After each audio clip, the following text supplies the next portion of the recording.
Bismillahirrahmanirrahim. Konsep pendidikan anak dalam Al-Quran dan Sunnah Rasulullah Sallallahu Alaihi Wasallam. Bagian pertama, Al-Quran ingin memperkenalkan dulu sebelum anak itu dididik, tentunya mesti ada dulu anak yang diharapkan itu. Bagaimana kemudian mengharapkan seorang anak bisa terlahir sesuai dengan ketentuan Allah Subhanahu wa taala, sehingga ketika dilahirkan kita bisa memulai proses pendidikan yang kita bicarakan pada saat ini. Baik, kita mulai konsepnya dulu di Quran surah 19 Maryam dari ayat yang kedua sampai dengan ayat yang ke-11 itu. Baik, posisi paling kanan dari atas sampai dengan ke sebelah bawah. Saya mau berikan teorinya dulu sebentar. Bapak dan Ibu sekalian, tolong dipahami dengan baik bahwa nikmat keturunan itu, anak-anak, itu termasuk nikmat yang masuk dalam kategori hak prerogatif Allah Subhanahu wa taala. Jadi yang menentukan hanya Allah. Apakah dia akan cepat terlahir, atau dia lambat, atau laki-laki, atau bahkan perempuan. Kadang-kadang ada yang ingin cepat, menurut Allah mesti lambat, sesuai dengan maslahat keluarganya. Ada yang ingin lambat, tiba-tiba jadi cepat. Ada yang pengen laki-laki, jadinya perempuan.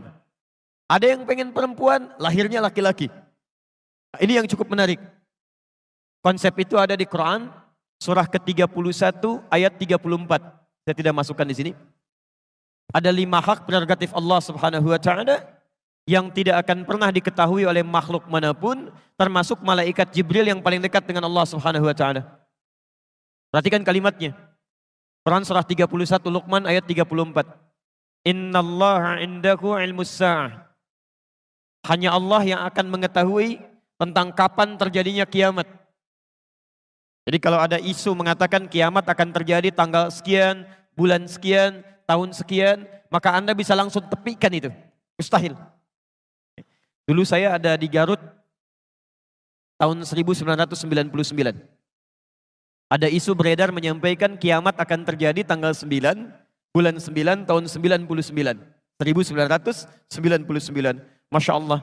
Sebagian pasar agak sepi, Pak. Sebagian tempat boleh agak sepi. Ternyata tidak terjadi. Konon kabarnya diundur. Ya, pada tanggal 2, bulan 2, tahun 2012. Ya, tahun 2002. Ternyata nggak kejadian juga gitu ya. Jadi kalau ada isu-isu tentang kiamat, tentang macam-macam, itu mutlak pengetahuannya yang milik Allah Subhanahu wa taala. Jelas di sini? Taib wa yunazzilul ghaits.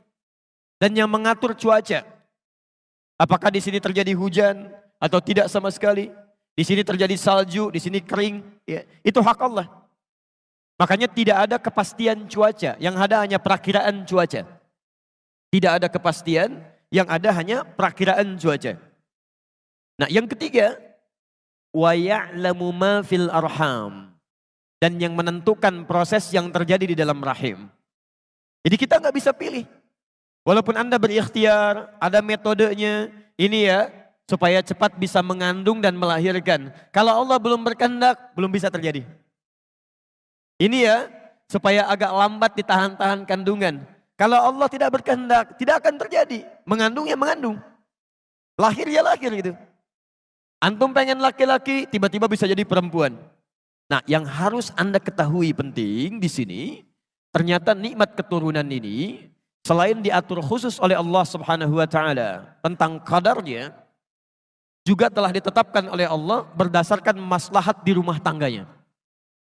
Jadi tidak ditetapkan oleh Allah terlahir seorang anak, kecuali akan melengkapi kekurangan yang ada di kedua orang tuanya. Antum mengharapkan perempuan, tiba-tiba lahir laki-laki. Karena yang dibutuhkan untuk melengkapi sifat orang tuanya memang anak laki-laki. Selanjutnya mungkin laki-laki lagi. Selanjutnya bisa perempuan, dan seterusnya. Dan hukum ini, tolong garis bawahi, berlaku untuk seluruh kalangan manusia. Tidak peduli apakah dia seorang nabi, rasul, atau manusia biasa sekalipun. Kalau sudah Allah berkehendak, maka akan terjadi sesuai dengan keputusannya. Kita ambil contoh, seorang nabi yang dekat dengan Allah Subhanahu wa taala, yang rajin ibadah, yang takwanya luar biasa, tapi selama hidupnya telah puluhan tahun, ternyata belum mendapatkan anugerah keturunan. Namanya Nabi Zakaria. Kita kenalkan dalam bahasa Al-Quran. Kaf, ha, ya, ain, sad. Dzikru rahmati rabbika abdahu Zakaria. Masya Allah. Allah sampaikan berikut ini kami akan kisahkan tentang seorang hamba Allah subhanahu wa ta'ala yang punya sifat baik luar biasa namanya Zakaria. Masya Allah. Antum kenal Zakaria? Kenal Nabi Zakaria? Kenal di mana mas? Kenal. Apa persoalan Nabi Zakaria? إذ نادى ربه نداء خفيا قال رب إني وهن العظم مني واشتعل الرأس شيبة ولم أكن بدعائك رب شقيا. Masya Allah. Ini maaf, Nabi dekat dengan Allah, orang paling takwa di masanya, sudah berumah tangga puluhan tahun, dilukiskan dalam Al-Quran, maaf, rambutnya sudah memutih, fisiknya sudah letih. Dalam masa ini istrinya divonis secara medis, maaf, tidak mungkin punya keturunan. Monofos dan mandul. Jadi istrinya divonis monofos dan mandul. Suaminya juga sudah sepuh. Ya sudah fisiknya mulai letih. Rambutnya sudah mulai memutih. Kata manusia, mustahil punya keturunan. Sudah ikhtiar kemana-mana, ditetapkan tidak mungkin punya keturunan. Puluhan tahun. Pertanyaannya, maaf, apakah Nabi Zakaria mengeluh? Tidak. Apakah Nabi Zakaria protes? Tidak. Apakah beliau putus asa? Tidak. Jadi Anda bisa bayangkan, ada Nabi dekat dengan Allah, orang paling takwa, sudah mulai letih, fisiknya sudah letih, rambutnya sudah memutih, diuji oleh Allah belum punya keturunan, tapi tidak pernah mengeluh kepada Allah Subhanahu wa taala. Tetap berdoa, berikhtiar dan yakin dengan ketetapan Allah Subhanahu wa taala. Sekarang bandingkan dengan kita misalnya. Anda Nabi bukan, Rasul bukan. Takwanya tidak setaat Nabi Zakaria. Jaminan surga belum ada. Hisab masih menegangkan. Amalan masih berantakan. Baru 2 bulan, 3 bulan diuji belum punya keturunan. Anda sudah mengeluh. Dan kadang-kadang mengeluarkan kalimat-kalimat yang tidak pantas kepada Allah Subhanahu wa ta'ala. Di mana kita perbandingannya dengan Nabi Zakaria? Jadi dalam konteks ini, yang pertama, ketika seseorang sudah berumah tangga, kemudian berusaha untuk mendapatkan keturunan, tapi tidak secepat yang dia harapkan, maka di sini Al-Quran turunkan bagaimana ikhtiar yang sabar untuk memohon kepada Allah Subhanahu wa taala. Jelas sampai sini? Baik. Saya teruskan dulu. Sekarang saya berikan kuncinya menurut Al-Quran. Lalu bagaimana kemudian Nabi Zakaria berikhtiar sampai akhirnya nanti mendapatkan keturunan dengan vonis dari manusia sudah nggak mungkin dapat itu. Quran surah ketiga Ali Imran ayat 38 sampai 39, posisi paling kanan sebelah atas di mushaf. Nanti Anda ambil rumus ini untuk diterapkan dalam kehidupan kita ya. Saya agak lambatkan uraiannya. Bismillah. Teman-teman perhatikan kisahnya. Hunalika da'a Zakaria rabbah. Maka di mihrabnya, saya ulang. Di mihrabnya Nabi Zakaria bermohon kepada Allah Rabbnya. Qala rabbi habli min ladunka dzurriyyatan thayyibah innaka sami'ud du'a. Kemudian beliau menunaikan salat meminta kepada Allah Subhanahu wa taala. Saya turunkan sebentar. Saya enggak hapus dulu ini ya. Kalau saya hapus barangkali sebagian bagi Anda belum bisa mendapatinya ya. 1. Mihrab. 2. Salat. 3. Doa. Nanti saya turunkan ayatnya. Perhatikan, fokus. Saat semua orang mengatakan mustahil kamu punya keturunan, gak mungkin terjadi ini pada kamu, sudah gak bisa ini. Maka ajaran Quran menyampaikan kepada kita, saat semua makhluk sudah mengatakan ini mustahil, maka tinggalkan semua perkataan makhluk. Mohonlah kepada Allah Sang Khalik yang tidak punya batas dalam kuasanya. Jadi kalau Anda sedang mengalami peristiwa dalam kehidupan dunia, kemudian semua orang mengatakan itu mustahil, tidak mungkin, tidak bisa, itu tanda dari Allah Subhanahu wa taala yang pertama agar meninggalkan semua pendapat manusia dan langsung bermohon kepada Allah Subhanahu wa taala. Ini rumusnya. Baik. Bagaimana cara bermohonnya? Satu, cari satu tempat yang sekiranya bisa lebih mendekatkan diri Anda dengan Allah Subhanahu wa taala. Di Quran itu ada 3 tempat yang dimuliakan. Bila Anda bermohon kepada Allah dan melakukan ibadah di dalamnya, itu akan lebih cepat tersambung dengan Allah Subhanahu wa taala. Saya agak cepat. 1, namanya masjid. Dan kita berada di dalamnya sekarang. Ya, Quran surah kedua Al-Baqarah ayat 114. Quran surah 9 At-Taubah ayat 18. Yang kedua, namanya musalla. Musalla. Quran surah kedua Al-Baqarah ayat 125. Posisi paling kanan di pertengahan. Ke bawah sedikit. Wa idh ja'alna al-baita mathabatan lin-nasi wa amna wattakhidhu min maqami Ibrahim musalla. Yang ketiga, ini yang jarang diungkap. Namanya mihrab. Mihrab. Hati-hati, namanya mihrab. Quran surah ketiga Ali Imran ayat 37 sampai dengan 38.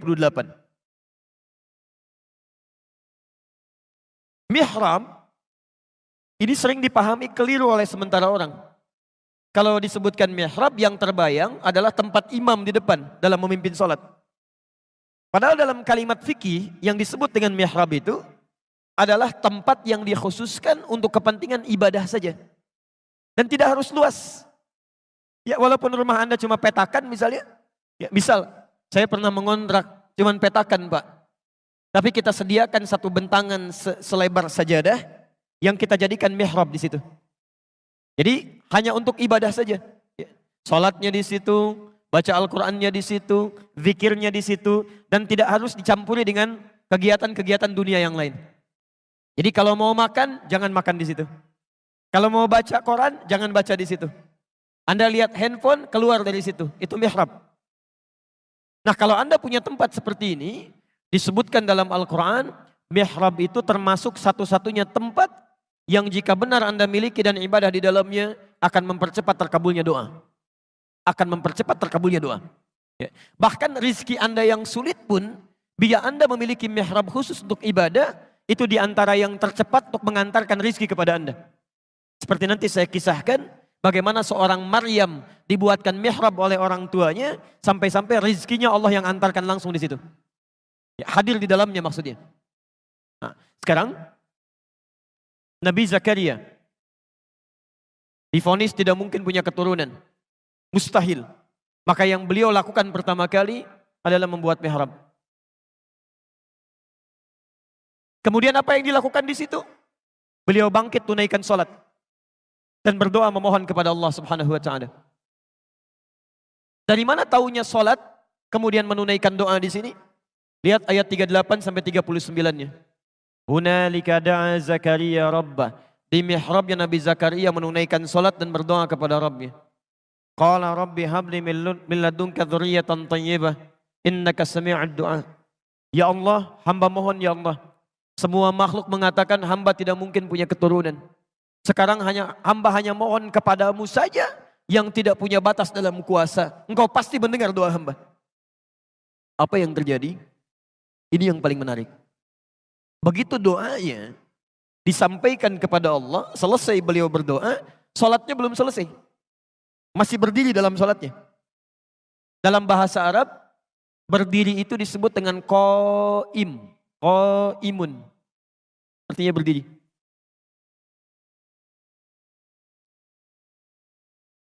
Masih salat disebut dengan yusolli, yusolli, sedang salat. Masya Allah. Ini beliau berdoa dalam salatnya. Belum selesai salatnya, baru selesai doa, salatnya masih berdiri. Masih berdiri dalam salatnya. Tiba-tiba turun malaikat. Ayat 39-nya. Fanadathul malaikatu wa huwa qaimun yusalli fil mihrab. Turun malaikat menyampaikan kepada Nabi Zakaria. Mengatakan annallaha yubashshiruka bi Yahya. Allah kasih kabar gembira kepada Anda Anda akan punya keturunan. Bahkan namanya langsung dari Allah, Yahya. Artinya hidup. Yang mustahil menurut manusia. Lahir dari rahim seorang perempuan yang menopos dan mandul bayi yang hidup. Kata Allah nggak ada yang mustahil. Lahir dan hidup dia. Ini poinnya. Dan demi Allah saya katakan, semua nabi dan rasul, bahkan orang-orang saleh, jika punya persoalan dalam hidupnya, dia akan mohon kepada Allah Subhanahu wa taala lewat salatnya. Nabi Musa salat, Nabi Isa salat, ya, bahkan Nabi Ismail salat, Nabi Nuh salat, semua nabi. Ya. Jadi kalaupun Anda urutkan dari Nabi Muhammad sallallahu alaihi wasallam sampai dengan Nabi Adam, itu semuanya salat kepada Allah Subhanahu wa taala dengan syariat yang berbeda-beda.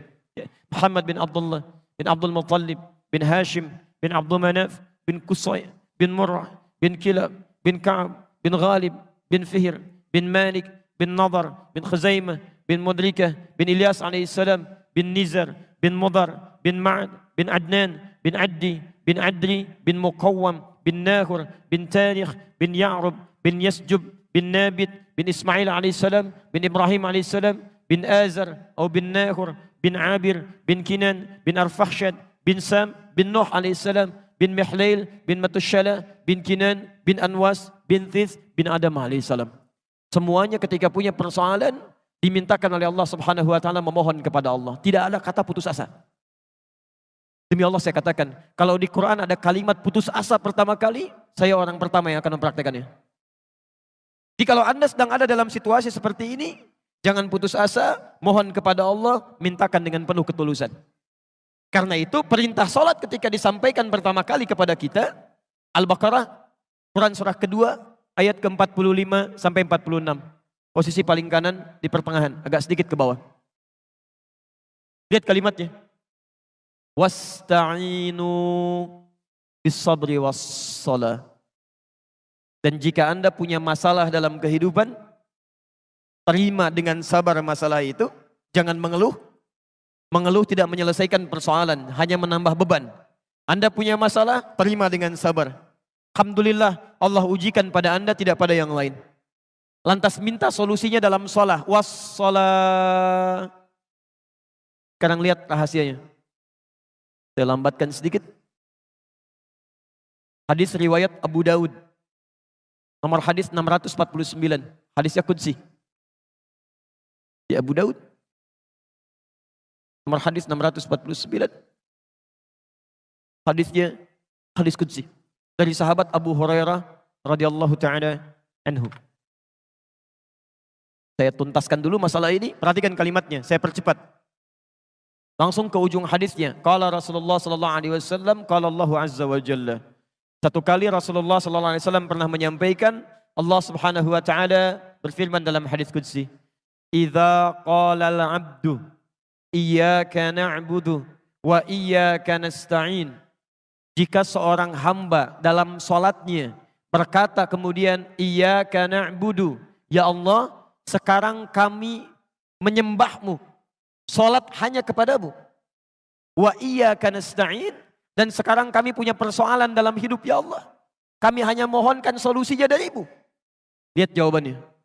Qala Allahu azza wa jalla, maka Allah Subhanahu wa taala akan langsung menjawab kalimat itu.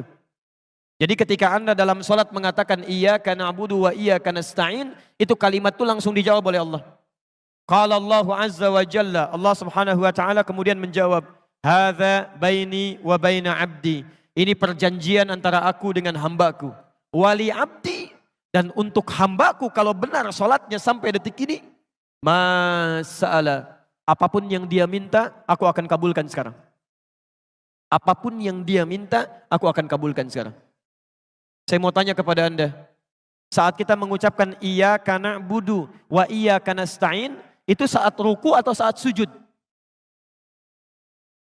Berdiri. Gak ada ruku, gak ada sujud, berdiri. Tadi Nabi Zakaria minta saat berdiri atau ruku?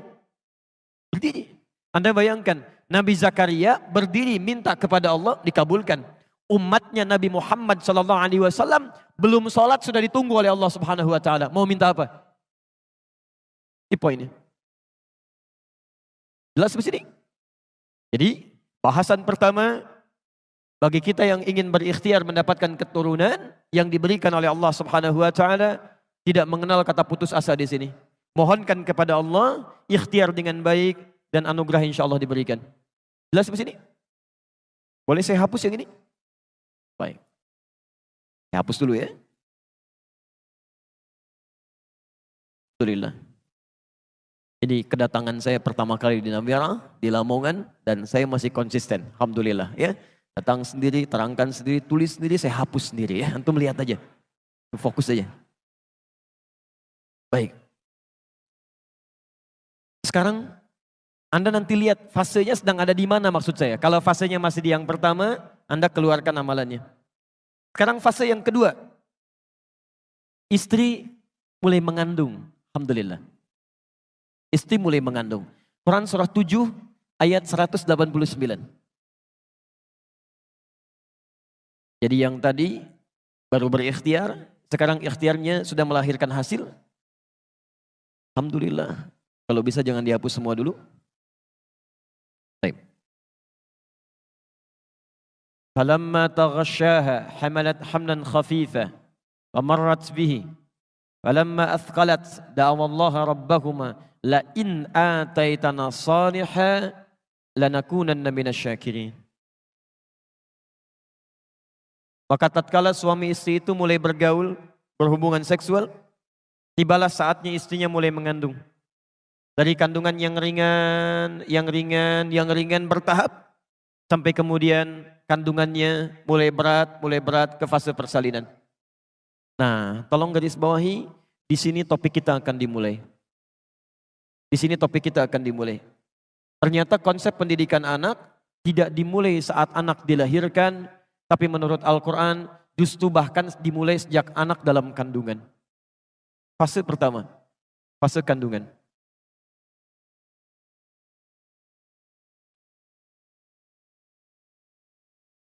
Apa yang harus dilakukan kedua orang tua dalam mendidik anak di dalam kandungan ketika mulai berproses, sehingga diharapkan anak itu tumbuh menjadi baik, dekat dengan Allah, dan bisa menjalani kehidupannya sesuai dengan yang diharapkan.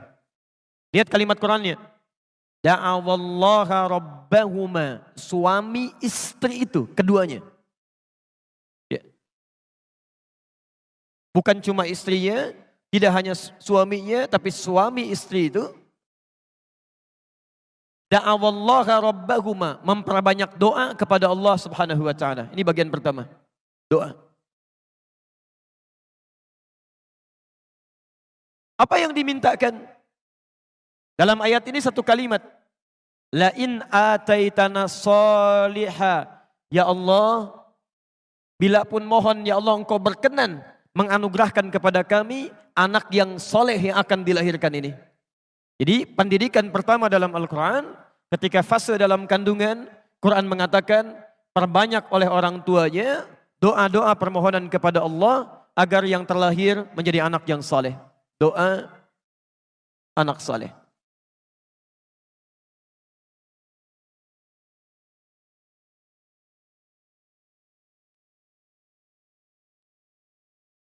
Apa artinya soleh? Halo? Apa artinya soleh? Hati-hati ya, walaupun antum namanya soleh, perempuannya solihah, kalau tidak semakna dengan ini belum dapat maknanya. Baik, soleh itu bukan baik. Soleh bukan baik. Karena baik itu di Quran ada 5 kata. Ada 5 kata. Kita turunkan hadisnya nanti. 1, ada yang disebut dengan thayyib namanya, thayyib.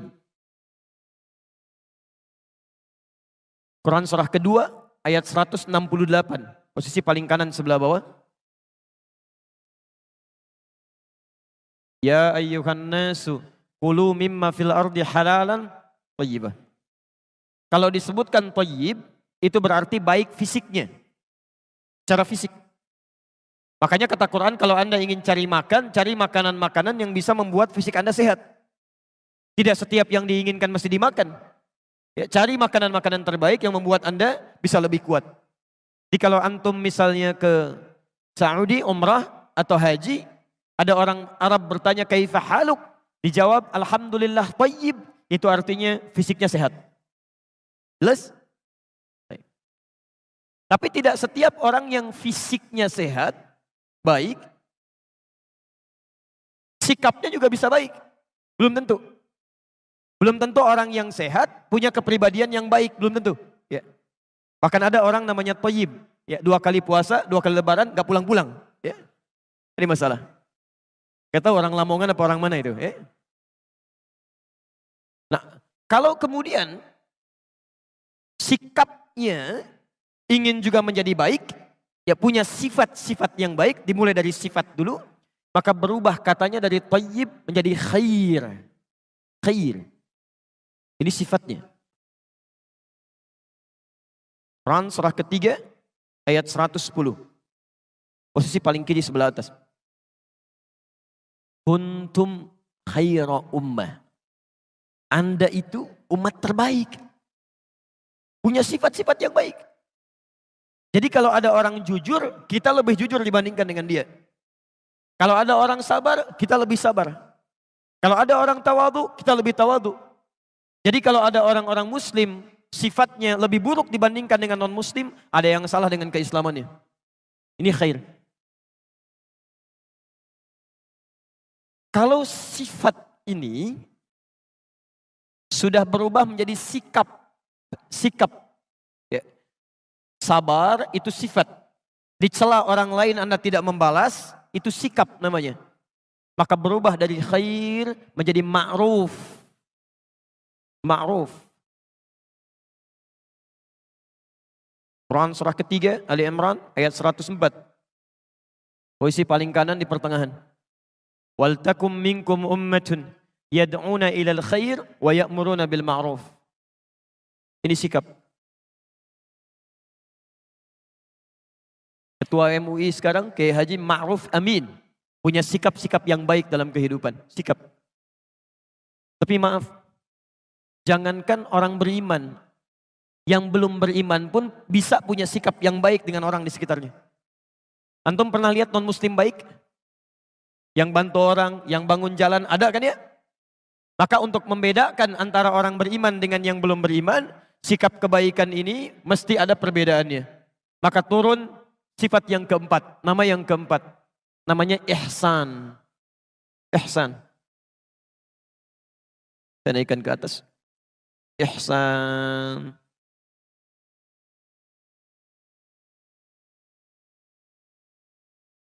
Apa itu ihsan? Nah, ini baru pertemuan pertama ya. Kalau tidak tahu kita cukup katakan wallahu a'lam. Itu paling gampang ya. Malaikat ditanya, qalu subhanaka la ilma lana illa ma 'allamtana. Sahabat ditanya, wallahu taala alam. Antum bukan malaikat, bukan sahabat. Ditanya, tahu. Enggak ditanya, bengong. Masya Allah. Antum maunya apa sebetulnya? Ya. Mudah-mudahan sehat ya. Ya. Baik, apa itu ihsan? Baik, gak usah ngarang ya, gak usah ngarang. Pelajaran mengarang cuma ada di bahasa Indonesia. Di sini tidak ada. Keterangan terbaik tentang ihsan ada di hadis Nabi SAW. Antum kalau punya kitabnya, lihat Sahih Muslim. Sahih Muslim. Di bab Muqaddimah. Hadis nomor ke-8. Posisi paling kiri sebelah atas. Kalau punya kitabnya, lihat di jilid yang pertama. Bab Muqaddimah ini. Hadis nomor ke-8 dari Umar bin Khattab. Kalau tidak punya kitabnya, cari Al-Arba'in.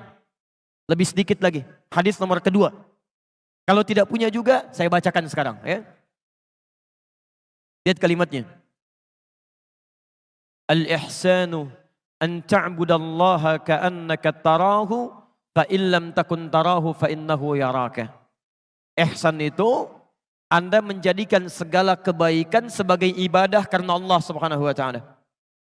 Jadi bedanya orang beriman dengan orang yang belum beriman, mohon maaf. Orang beriman itu menjadikan semua kebaikannya karena Allah. Dia bangun jalan karena Allah. Dia bantu orang karena Allah.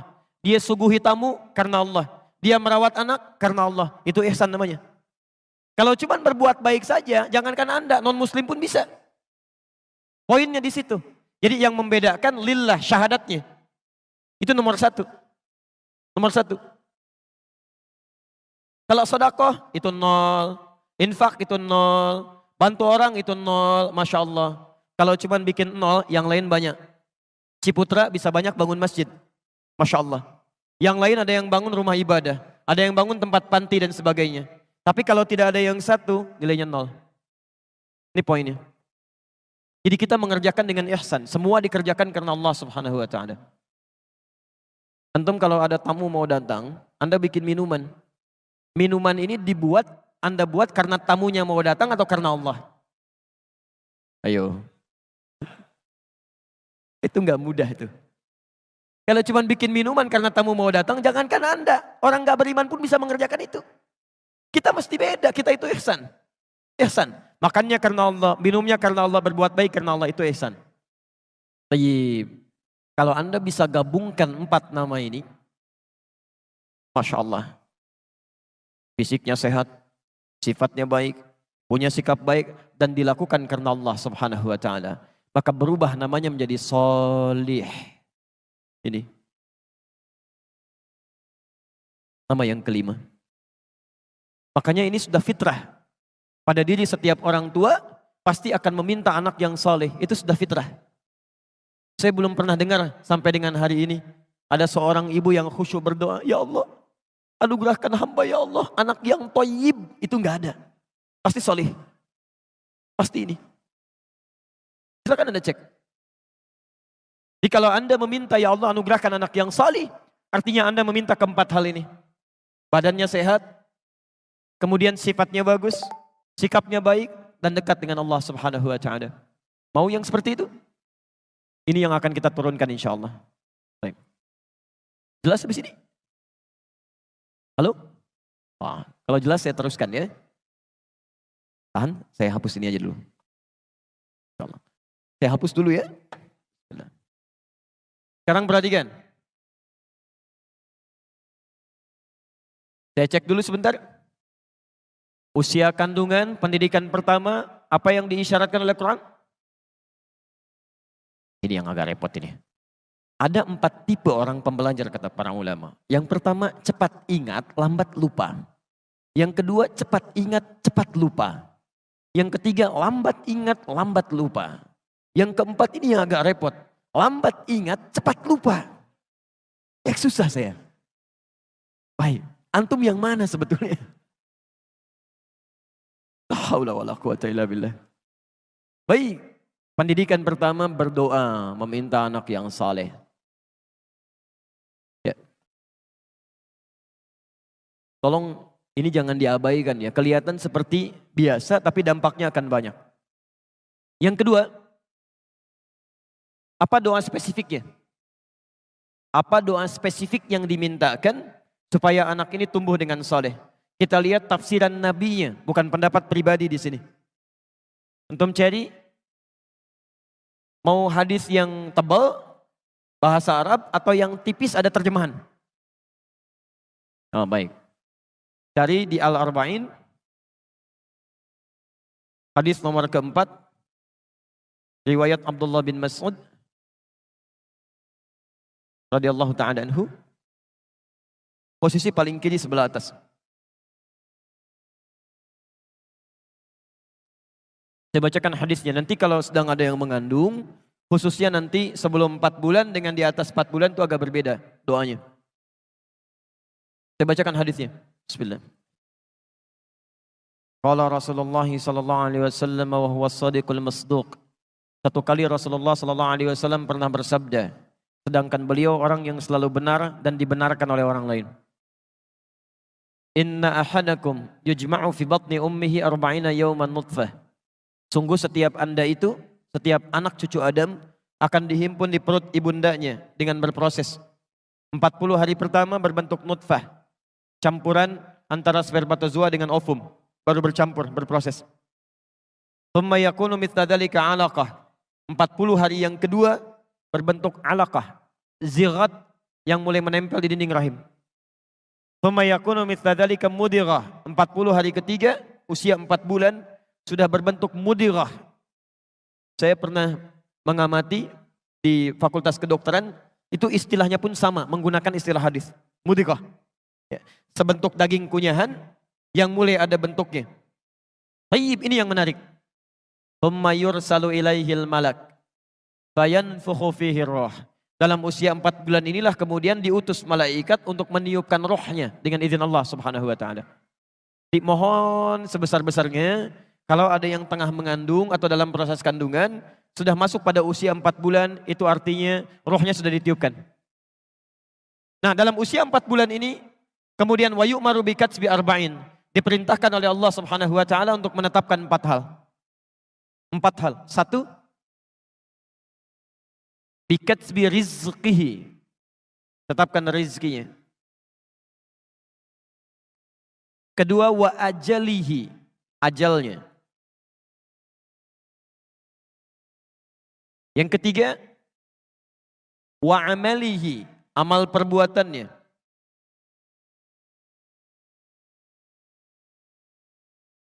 Dan yang keempat, as-sa'idun huwa am syaqiyun, apakah bahagia hidupnya atau dia nestapa. Bahagia dan sengsaranya. Yang 2 pertama ini disebut dengan qadar. Yang 2 terakhir disebut dengan takdir.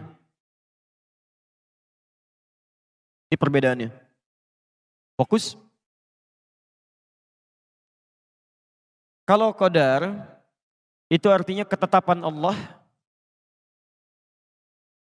yang ditetapkan tanpa campur tangan makhluk dan tidak ada ikhtiar di situ. Pokoknya sudah begitu. Dari lahir sampai dengan meninggal, ikhtiar kita tidak akan merubah itu. Misal ajal. Ya. Ajal itu batas akhir kehidupan kita. Misal, saya tarik dari 0 sampai 63 tahun misal. Ada yang sampai ajalnya 63 tahun. Ada yang sampai 60 tahun. Ada yang cuma 6 tahun.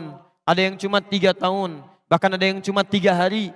Kalau sudah sampai di batas ajal ini, maka sudah selesai kehidupannya.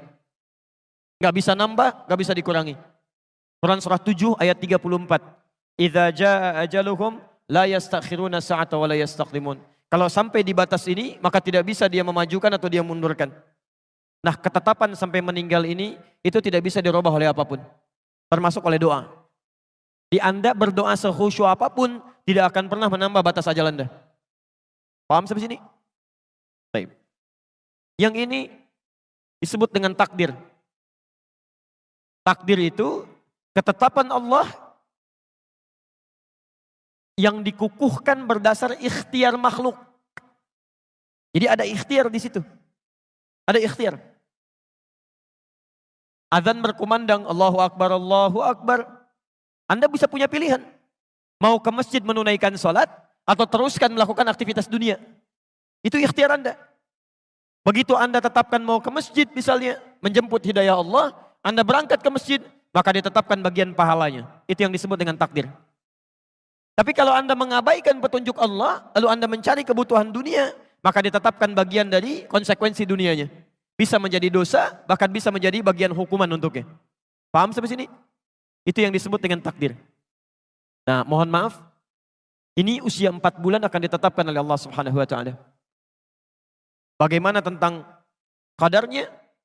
Termasuk juga dengan kemampuan untuk memilih takdirnya. Ini poinnya. Maka orang tua dalam fase kandungan saat anak usia 0 sampai 4 bulan itu, kalau sudah diketahui dia mulai mengandung, maka mohonkanlah kepada Allah Subhanahu wa taala agar 4 hal ini ditetapkan oleh Allah dalam suasana yang baik. Minta suami istri. Ya Allah, mohon ya Allah, anugerahkan kepada anak hamba ya Allah, anak kami rizki terbaik dalam hidupnya. Jauhkan dari yang haram ya Allah, dekatkan dengan yang halal ya Allah. Teguhkan hatinya untuk menjemput yang halal dalam hidupnya, rizkinya. Ya Allah, mohon ya Allah, berapapun ajal yang telah Engkau tetapkan bagi anak hamba nanti ya Allah, mohon jadikan setiap detik dalam kehidupannya, setiap delik usianya sebagai kebaikan-kebaikan yang mendapatkan pahala dari sisimu. Ya Allah, mohon ya Allah, bimbing dia untuk selalu mengerjakan amal-amal yang soleh, meninggalkan perbuatan-perbuatan buruk. Mohon ya Allah, jadikan hidupnya penuh dengan kebahagiaan dan jauh dari segala nestapa dan kesengsaraan hidup. Ini 4 hal. Sebelum masuk usia 4 bulan. Jelas di sini? Ini sunnah. Ini sunnah.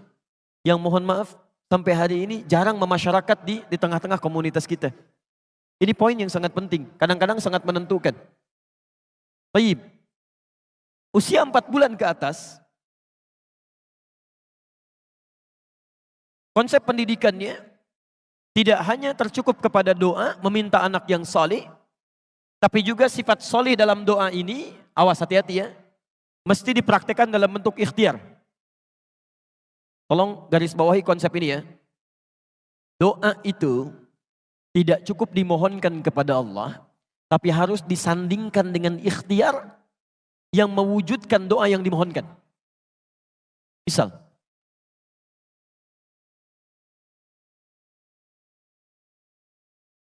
bapak ibu memohon kepada Allah supaya anaknya bisa rajin sholat, hafal Al-Quran, doanya bagus. Tapi ikhtiarnya tidak sesuai dengan doanya. Maaf, Anda sekolahkan di tempat yang tidak pernah mengajarkan sholat. Disekolahkan di tempat yang tidak pernah mengajarkan Quran. Itu nggak nyambung namanya. Makanya orang tua dalam fase kandungan ini, ketika anaknya sudah mulai berkembang dalam kandungan, maka permohonan doa meminta anak yang soleh ini diiringi dengan ikhtiar orang tua. Apa diantaranya? Hadis riwayat Muslim.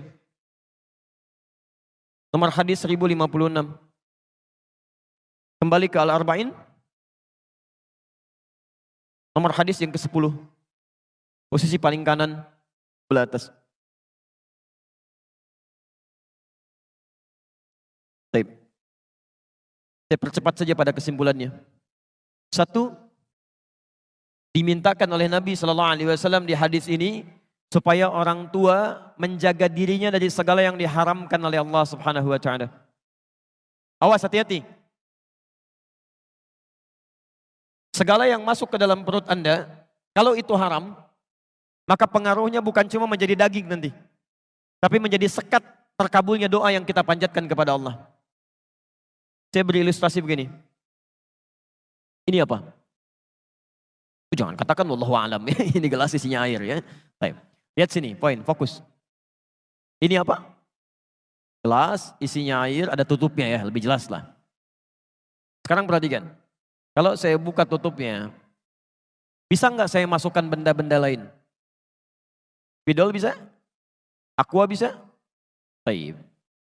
Sifat doa, ketika dimohonkan kepada Allah, kata Al-Quran, doa itu tidak ada yang ditolak, semuanya akan dikabulkan. Setiap Anda mohonkan, demikian Allah akan kabulkan. Kalau tidak sekarang, besok. Kalau bukan besok, di masa yang akan datang, saat kita siap menerimanya. Konsepnya ada di Quran, surah kedua Al-Baqarah, ayat 186, posisi paling kiri sebelah bawah. Wa idza sa'alaka 'ibadi 'anni fa inni qarib ujibu da'watad da'i idza da'an. Kalau hambaku mencari-cari aku, bertanya padamu Muhammad untuk mencariku, katakan padanya aku sangat dekat. Dan jika dia bermohon kepadaku, pasti aku akan kabulkan. Di sifat doa itu kalau dimohonkan pasti dijawab. Sekarang yang jadi masalah, ada seseorang yang Nabi kisahkan. Yutilus safara, thumma dzakara rajula. Nabi mengisahkan seorang laki-laki. Yutilus safar, menempuh perjalanan yang panjang. Ash'atha aghbara, sampai penampilannya berantakan. Yamuddu yadaihi ilas sama, mengangkat tangannya ke langit. Maaf Bapak dan Ibu, tolong garis bawah ini ya. Seorang yang menempuh perjalanan panjang, itu diantara kemuliaannya mempercepat terkabulnya doa. Anda berdoa mengangkat tangan begini ke langit, itu termasuk mempercepat terkabulnya doa. Itu ada di Abu Daud, nomor hadis 1488 sampai 1490.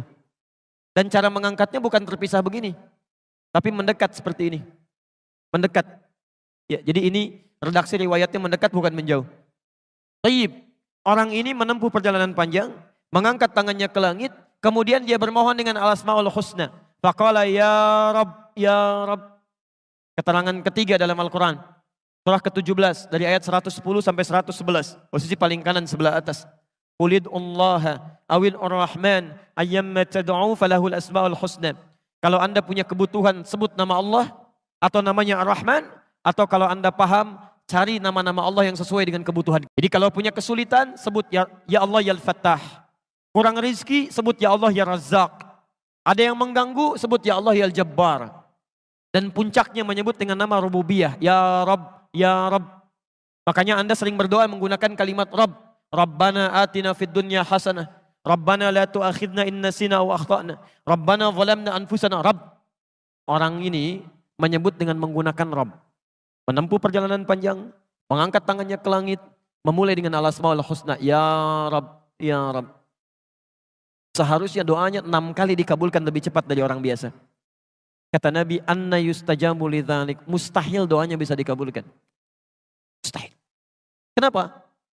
Mat'amu haramun, karena makanan yang masuk haram. Mashrabu haramun, minumannya haram. Malbasu haramun, pakaiannya haram. Wa ghudhiya biharami, dan perangkat hidupnya haram. Mohon izin teman-teman sekalian, perhatikan sekali lagi. Kalau ada seseorang mengkonsumsi yang haram, maka itu akan menjadi daging, kemudian menutup sekat-sekat kebaikannya begini. Kalau sudah tertutup begini, Allah saat ingin mengabulkan doa, bukan tidak ingin mengabulkan. Saat akan dikabulkan, gak bisa tuh, balik lagi. Gak bisa masuk.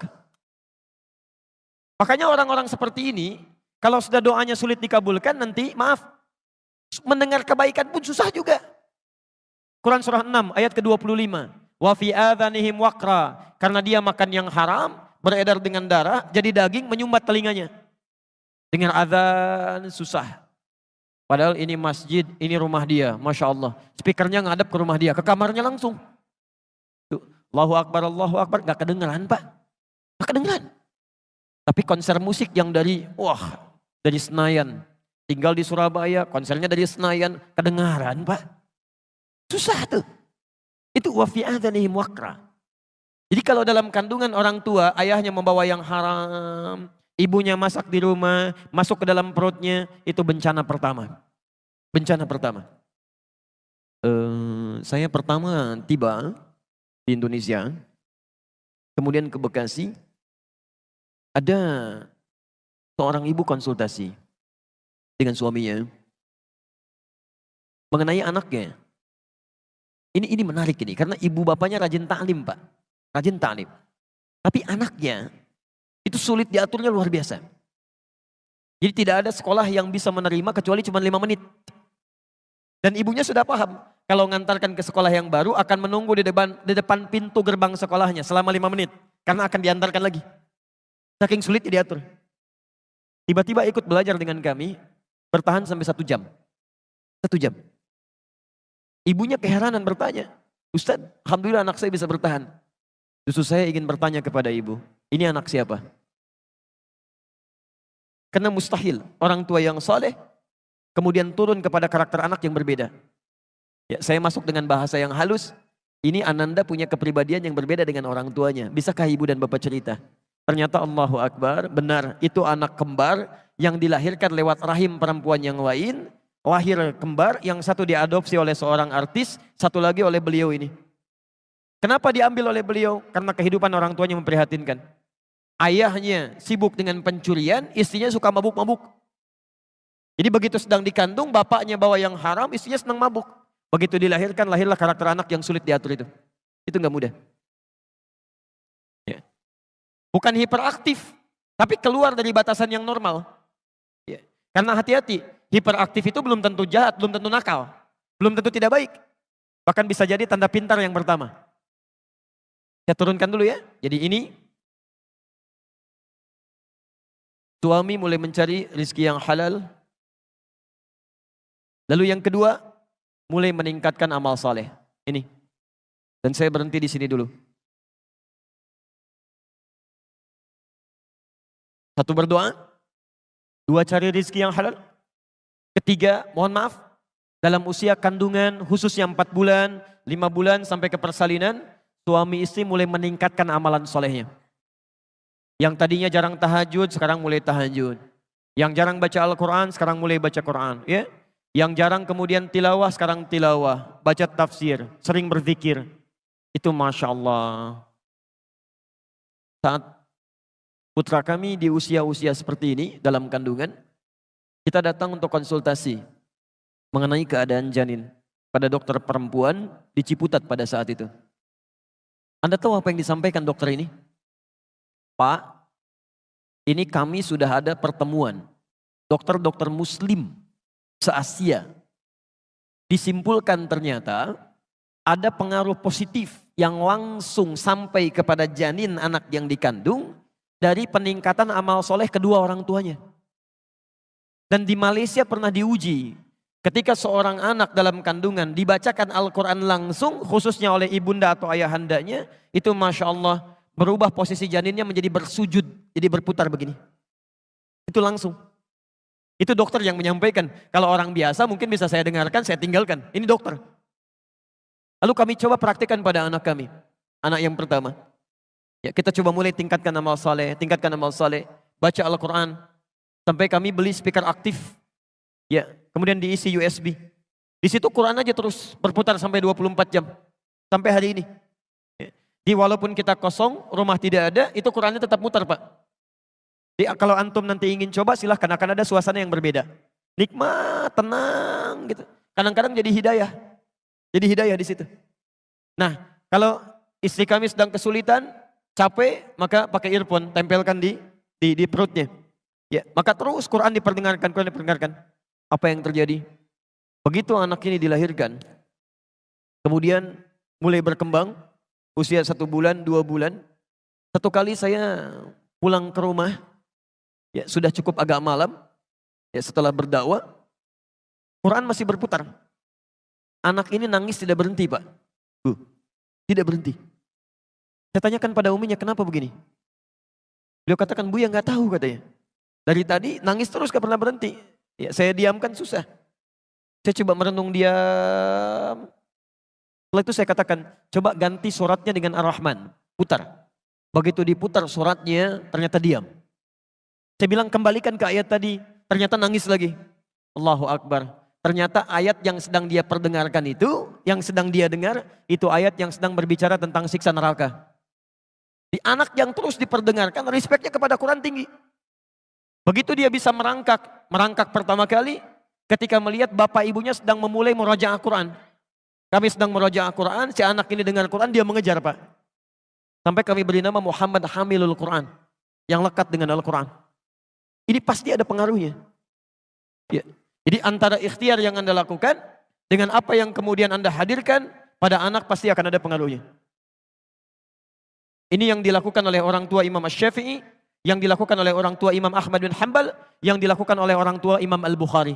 Nanti kalau ada waktu, saya akan ceritakan bagaimana Imam Al-Bukhari yang lahir kemudian ayahnya meninggal dunia, yang matanya kemudian buta, tapi karena ikhtiar kedua orang tuanya, oleh Allah Subhanahu wa taala dikembalikan matanya bisa melihat normal. Bisa melihat normal. Ini poinnya. Jadi kalau ada anak sikapnya kurang menyenangkan, yang pertama jangan dipersalahkan. Mungkin Anda juga yang salah awalnya. Tidak memberikan harta yang halal, membawa yang syubhat ke rumah, tidak memperhatikan perhatian yang benar. Ini poinnya. Jelas di sini? Ini baru dalam kandungan ya, anaknya belum lahir. Itu sampai jam berapa? Oh, baik. Gak apa-apa. Antum silakan sampai sore, saya duhur pulang. Kita harus ke Terawas ya, insya Allah. Baik. Sekarang lahir. Jadi masa kandungan. Berdoa minta anak yang soleh. Cari asupan yang halal. Tingkatkan amal soleh.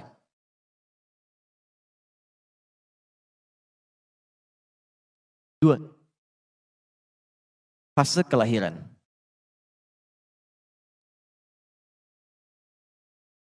Quran surah kedua ayat 233, posisi paling kanan sebelah bawah.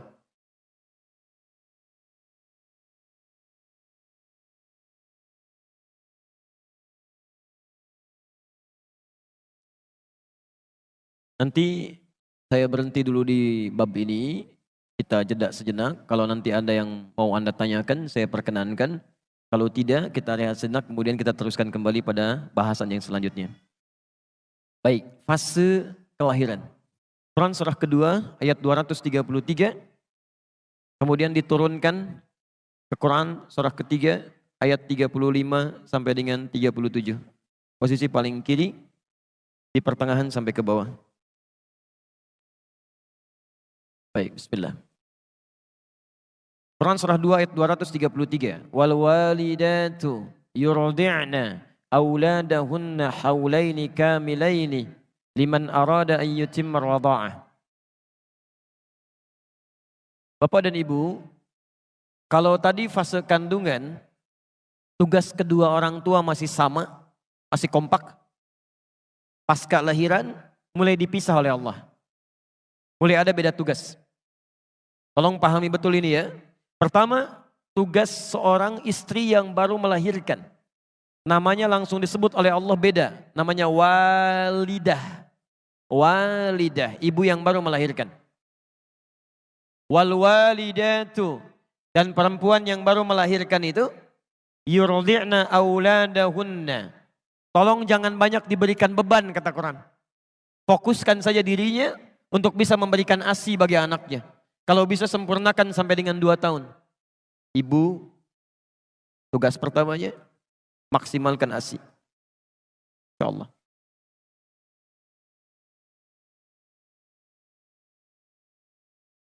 Masya Allah.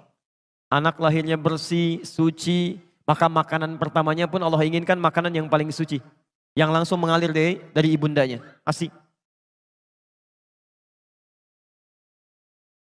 Ini sudah tidak perlu banyak saya terangkan, banyak buku, banyak bahasan bagaimana keutamaan ASI bagi seorang anak yang baru dilahirkan sampai usia 2 tahun. Ya, jadi ini sudah ada dalilnya, orang barat banyak mempraktikkan, dan saya baru dapat kabar sebelum ke Jawa Timur bahwa di Amerika begitu bayi dilahirkan itu wajib harus diberikan ASI dulu. Dalilnya kita yang punya. Teman-teman, jadi saya kasih bocoran sedikit ya, ini rahasia di antara kita lah pagi ini. Yang paling banyak mempraktekkan isi Al-Quran dan hadis itu sekarang orang Yahudi, Pak. Orang Yahudi. Dan mereka itu paling yakin dengan Quran dan hadis, paling yakin. Cuman mereka nggak pernah sebutkan kalau ini dari Quran, ini dari hadis. Saya beri contoh ya. Dari mulai anak-anak itu kecil sampai dengan dewasanya, anak kecil saja yang dikeluarkan pendidikannya dari hadis. Tinggalkan hal-hal yang tidak berguna, ditontonan yang tidak bagus dijauhkan dari anak-anak. Hal-hal yang tidak kreatif dijauhkan dari anak-anak. Semacam kayak gadget, kayak macam-macam itu dijauhkan. Yang didekatkan tuh yang bisa menstimulasi otaknya, ya potensi kecerdasannya, dan peluang potensi-potensi kebaikan yang lain. Itu Masya Allah. Itu dimunculkan. Sampai dengan persiapan mau ke hari akhir pun, itu mereka keluarkan hadisnya. Nabi pernah menyampaikan, tanda-tanda akhir zaman diantara puncaknya akan terjadi peperangan besar. Ya, akan terjadi peperangan besar. Di mana saat kemudian terjadi pertempuran, banyak pohon-pohon yang melindungi orang Yahudi, disebut dengan pohon korkod. Nanti ada yang mengatakan di sini Yahudi bersembunyi, cepat, temukan dia. Anda tahu apa yang terjadi? Sampai dengan hari ini, banyak orang Yahudi menanam pohon-pohon yang disebutkan di hadis tadi. Ya orang Yahudi aja yakin dengan hadis, kemudian dia amalkan. Kita yang mendapatkan anugerah Nabi-nya, kenapa gak kita praktekkan? Ini poinnya. Maka pertama kata Al-Quran, jika sudah kemudian bayi dilahirkan, maka maksimalkan untuk memberikan ASI. Dan hebatnya, ini yang paling penting. Mohon izin ya, kalau ini mungkin bahasanya kurang menyenangkan, tapi ini yang disebutkan Quran. Wa 'alal mauludi lahu rizquhunna wa kiswatuhunna. Sedangkan bagi ayah yang baru mendapatkan karunia anak ini, jangan ganggu ibunya. Supaya tidak banyak memiliki perasaan-perasaan, terganggu emosionalnya, sehingga kualitas ASI yang mengalir kepada anaknya tidak baik. Maka biarkan dia konsentrasi dengan memberikan ASI-nya, maka suami memberikan fasilitas-fasilitas kebaikannya. Masya Allah. Rizquhunna, kebutuhan makannya. Kalau bisa suami yang suapi gitu kan, Masya Allah hadir di sampingnya. Kan secara psikologis begini, perempuan yang baru melahirkan itu kan setengah rasa sakitnya, itu akan hilang saat melihat bayinya. Sakit luar biasa, begitu bayi didekatkan kepadanya, itu setengah sakitnya hilang. Setengahnya lagi ketika suaminya hadir di sampingnya. Dia yang membelainya, dia yang berikan makanannya, dia yang siapkan pakaiannya, dia yang sampaikan kalimat-kalimat indahnya. Masya Allah, bayinya sudah lahir tuh, Masya Allah. Hidungnya mirip kamu nih. Tapi kok matanya mirip tetangga kita ya? Itu agak repot ya. Yang lain. Baik. Lihat stepnya. Jadi lahir, Di dalam kandungan sudah punya pendidikan, ketika dilahirkan sudah diberikan bekal-bekal eksklusif untuk mencerna potensi-potensi baik supaya muncul nantinya, disebut dengan ASI. Dan itu nggak boleh terganggu. Seorang ibu terganggu emosionalnya ketika memberikan ASI, maka akan berdampak pada kualitas akan potensi yang dia dapatkan. Nah, yang paling menarik, saya mau berhenti di titik ini dulu. Sekarang mari kita lihat bagaimana sunnah-sunnah Al-Quran ditunjukkan lewat keluarga Imran yang dimintakan pada kita untuk mempraktekannya. Selain ASI, apa yang dilakukan? Quran surah 3 ayat 35 sampai dengan 37.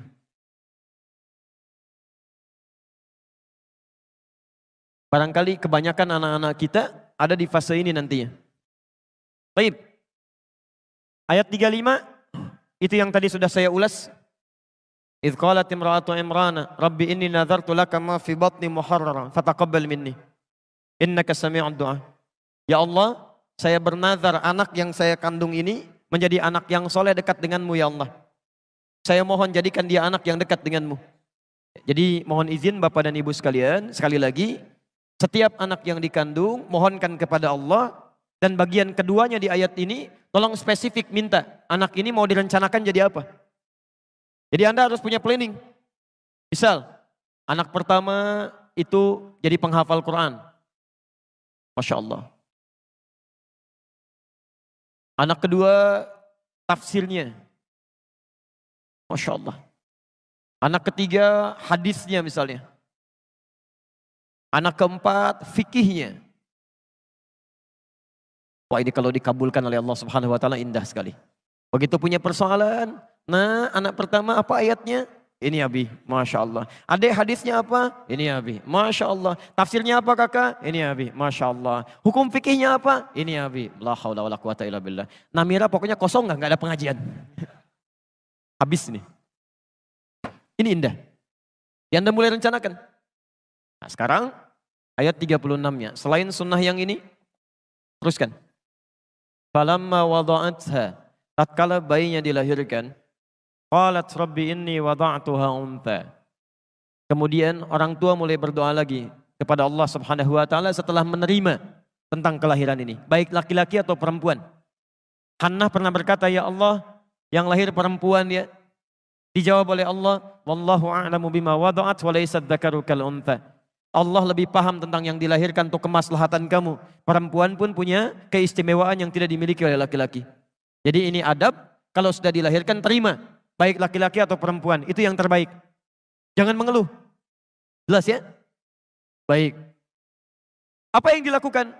Kemudian, wa inni sammaituha Maryam. Selanjutnya, mulai beri nama dengan nama yang terbaik. Cari nama-nama yang baik. Awas hati-hati. Ada banyak sahabat dan sahabiyah yang namanya diganti oleh Rasulullah SAW karena mengandung unsur yang tidak baik di dalamnya. Abu Hurairah namanya Abdurrahman, asalnya Abdus Syams. Ketika datang masuk Islam langsung diganti namanya oleh Nabi. Jangan Abdus Syams, ganti jadi Abdurrahman. Baik. Ada perempuan namanya Su'ah, si jelek, diganti oleh Nabi, enti Jamilah, ganti jadi Jamilah. Dicari nama-nama yang terbaik di situ. Ya. Dan hati-hati. Jangan sampai ada nama anak-anak misalnya, bahkan ketika diberikan nama tanpa disadari, itu nama-nama yang tidak disukai oleh Allah Subhanahu wa taala. Misal nama-nama setan, ya. Hati-hati. Khanzab nama setan, Dasim nama setan, hati-hati. Kemudian Misut nama setan, Walhan nama setan. Atau saya sebutkan dulu barangkali ada yang mirip-mirip langsung ganti ya, begitu pulang. Awas hati-hati ya, nama-nama yang tidak baik cepat tinggalkan. Berikan nama yang terbaik di sini. Dan ini yang paling penting. Ingat, nama itu bagian dari doa bagi yang bersangkutan. Jangan bercanda dengan nama, kasihan.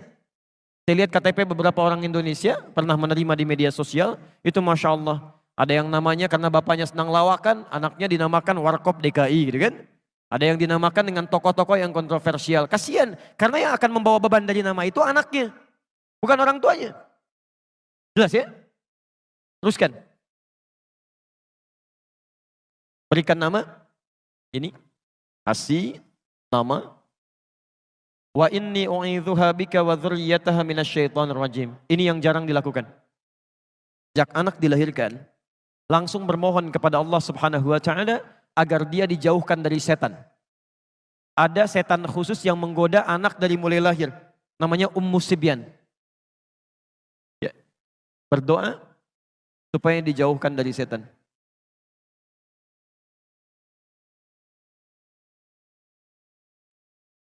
Dan Maryam termasuk manusia yang dijaga oleh Allah Subhanahu wa taala dari lahir sampai meninggal dari godaan setan. Bukan gak digoda setan, ketika setan akan menggoda diberi hijab oleh Allah. Tidak sampai kepada Maryam. Ini berkat doa kedua orang tuanya. Lanjutkan. Ayat 37-nya. Tadi Maryam punya nazar. Anaknya supaya dekat dengan Allah Subhanahu wa taala. Seperti Anda punya rencana. Anak pertama jadi ini, kedua jadi ini, ketiga jadi ini. Maka bagaimana cara mewujudkan doa yang tadi dipanjatkan? Ini poinnya. Maka mulailah kemudian wujudkan doa itu dalam bentuk ikhtiar dini. Teruskan. Lahir. 1, fokus untuk berikan ASI. 2, beri nama yang baik, yang menunjukkan harapan. Yang 3, berlindung kepada Allah, mohonkan berlindung dari setan dan keburukan. Nah, ini yang 4. Mulai berikhtiar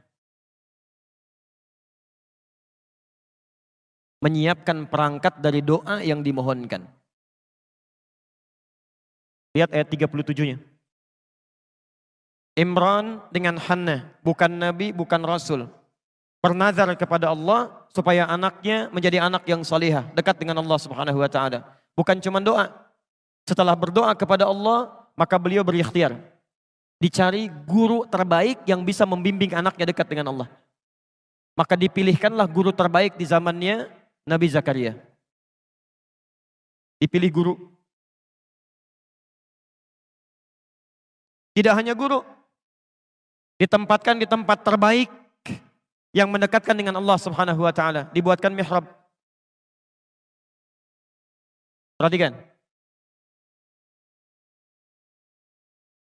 Doa ada, ikhtiar ada, dipilihkan gurunya, ada tempatnya.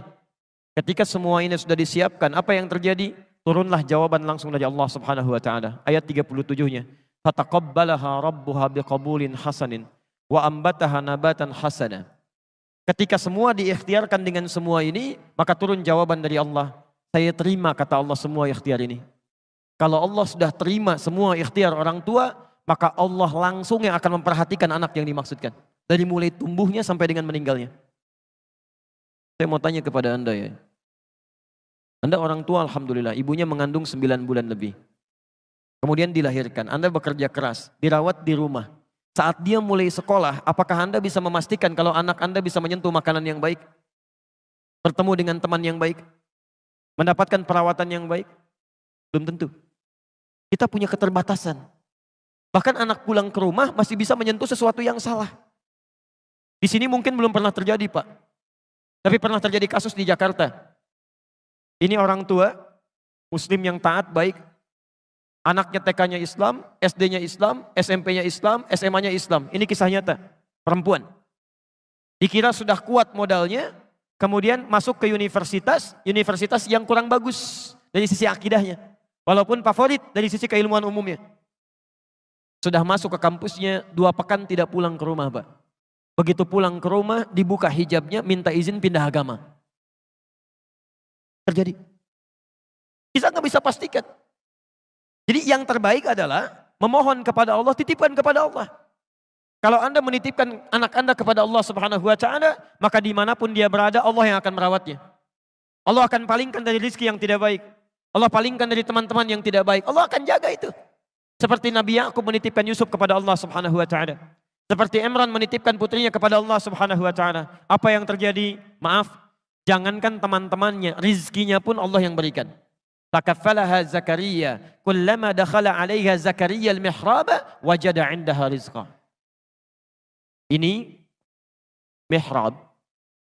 Kuncinya yang pegang Nabi Zakaria. Yang memberikan segala kebutuhannya, pakaiannya, makanannya, segalanya yang nyimpan Nabi Zakaria. Tapi kata Al-Quran, setiap kali mau menyampaikan kebutuhannya masuk ke dalam mihrab, sudah ada di dalamnya. Ketika Anda menitipkan anak Anda kepada Allah, maka Allah yang akan berkenan memberikan segala kebutuhannya. Kalau ada yang haram, akan dipalingkan, masuk yang halal. Dengan cara apapun. Sampai heran, kalau musim anggur ada anggur, wajar. Ini bukan musim anggur, ada anggur. Qala ya Maryamu anna laki hadha, Maryam dari mana semua ini? Qalat huwa min indillah. Ketika anak didekatkan dengan Allah Subhanahu wa taala, maka yang meluncur dari lisannya, yang dilihat oleh matanya, yang didengar oleh telinganya sampai ke ujung kakinya itu lillah. Karena Allah Subhanahu wa taala. Ya, maka mulai hari ini silahkan Anda boleh punya cita-cita. Siapkan sampai dilahirkan, tapi mohon cari guru yang baik. Coba saat ke sekolah itu disurvei dulu. Kepala sekolahnya siapa? Guru-gurunya bagaimana? Pada rajin sholat apa tidak? Senang tilawah Quran atau tidak? Security-nya seperti apa? Lingkungan sekitarnya bagaimana? Ini modalnya. Maka apa yang terjadi? Saya tutup dulu sebentar. Segmen yang pertama ini, perhatikan.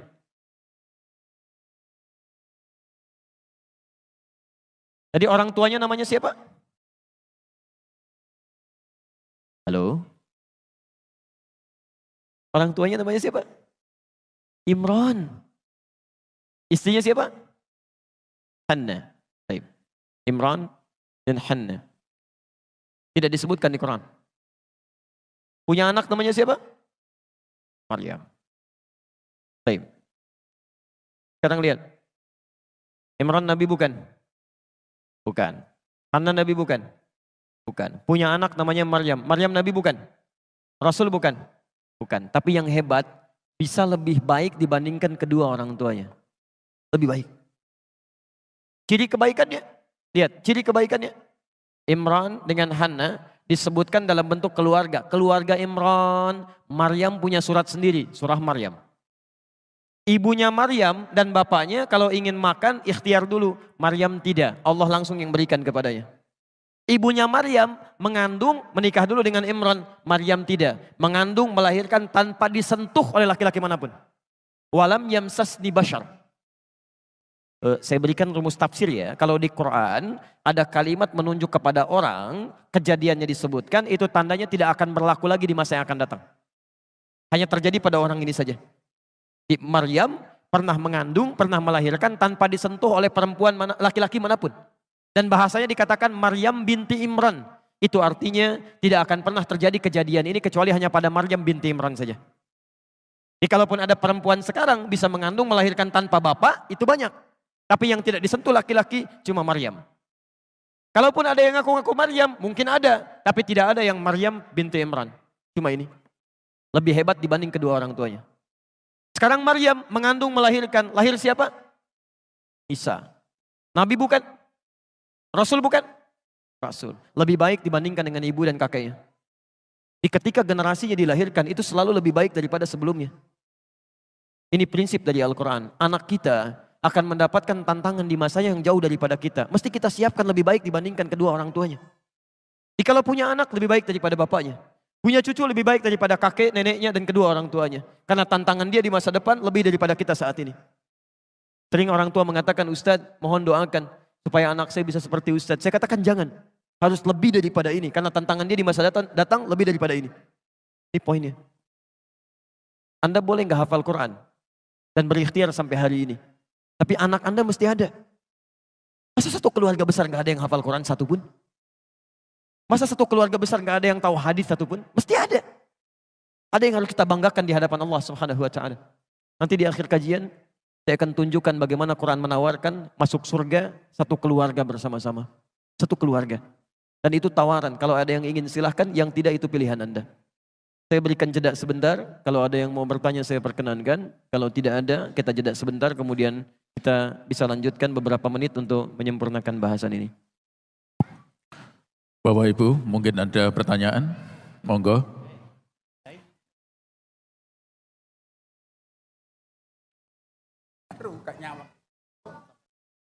Apa Mas?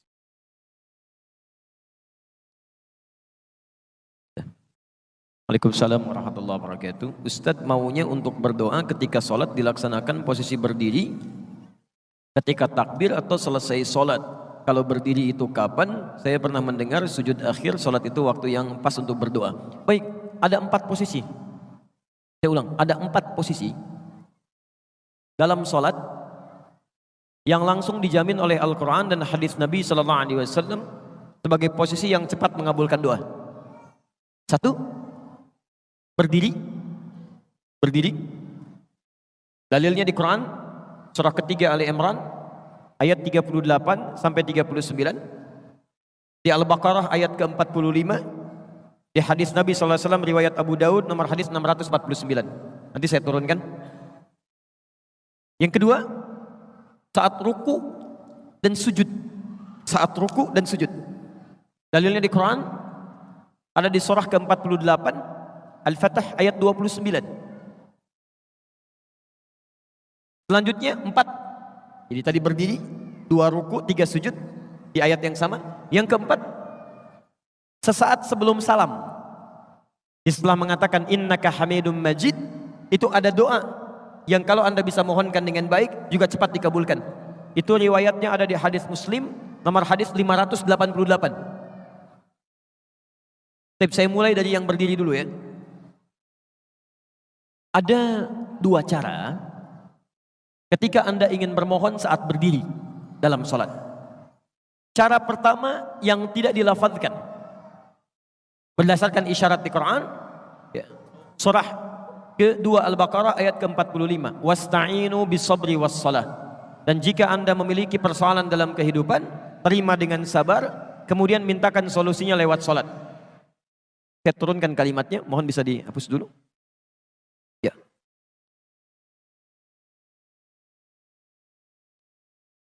Lihat sini ya, saya berikan gambaran secara lafadznya. Baik, cukup, jazakallah. Saya turunkan Quran surah kedua ayat ke-45. Posisi paling kanan di pertengahan, gak sedikit ke bawah. Wasta'inu. Perhatikan cara menerjemahkannya. Dan jika Anda punya persoalan dalam hidup, mintakan solusinya. Pertama, bis sabri, dengan sabar. Jadi jangan mengeluh. Jangan mengeluh. Lalu kemudian terima dulu dengan sabar. Lalu tunaikan salat. Wassalah. Minta dalam salat. Dijelaskan di hadis kapan mintanya. Kapan mintanya? Di hadis Abu Daud. Nomor hadis 649. Lihat, fokus. Perintah Qur'annya wasta'inu, dan mohonkan kepada Allah. Kalau Anda ingin robah kalimat wasta'inu menjadi bentuk permintaan, kita yang minta, maka dalam bahasa Arab kalimatnya akan berubah dari ista'inu menjadi nasta'in. Saya turunkan. Nasta'in.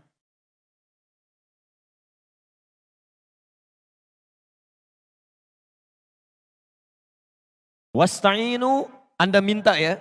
Lalu kita mau minta, robah kalimatnya dari wasta'inu menjadi nasta'in. Sekarang perhatikan. Nabi menyampaikan ketika seorang hamba dalam salatnya mengatakan, "Idza qala al-'abdu iyyaka na'budu wa iyyaka nasta'in." Ya Allah, kami sekarang salat menyembah-Mu saja. Dan sekarang kami punya persoalan ya Allah. Kami minta solusinya dari-Mu saja. Dari-Mu saja. Saat Anda mengucapkan kalimat ini, bukankah Anda ucapkan saat berdiri? Dalam mengucapkan Al-Fatihah itu? Dalam baca Al-Fatihah? Setelah Maliki Yaumiddin apa bacaannya? Iyyaka na'budu wa iyyaka nasta'in. Perhatikan jawabannya. Hadza baini wa baina 'abdik. Ini perjanjian antara aku dengan hambaku. Wali 'abdi ma sa'al. Syaratnya kalau benar salatnya sampai berdiri ini, sampai berdiri, masa'ala, apapun yang dia minta saat ini akan dikabulkan. Di cara pertama, cukup tidak perlu dilafadzkan, dalam hati saja. Jadi begitu Anda mengatakan wa iyyaka nasta'in, Anda hadirkan suasananya. Anda punya persoalan apa dalam kehidupan? Jelas di sini? Baik, nanti saya turunkan dalilnya lagi. Jadi kita pakai dalil, bukan pakai pendapat ya. Awas, dan ini dipraktekan. Dipraktekan. Tapi syaratnya ini, mesti benar salatnya. Jadi kalau sholat Anda nggak benar dari mulai takbir, bahkan dari wudhu sampai ke sini, Anda nggak akan dapat yang ini. Tidak akan dapat. Jadi kalau sholat Anda benar dari mulai wudhu sampai dengan takbir, sampai berdiri, maka ini diberikan yang pertama kali.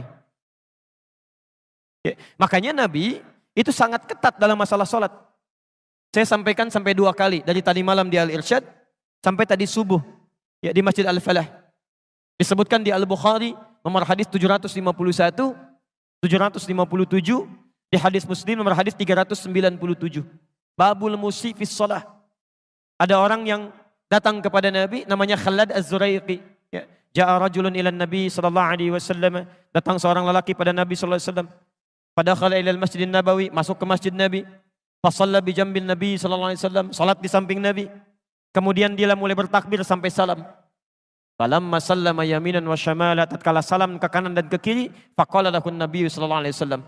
Nabi sallallahu alaihi wasallam langsung berkata pada orang ini, "Shalli fa innaka lam tusalli." Kamu salat lagi karena kamu belum salat.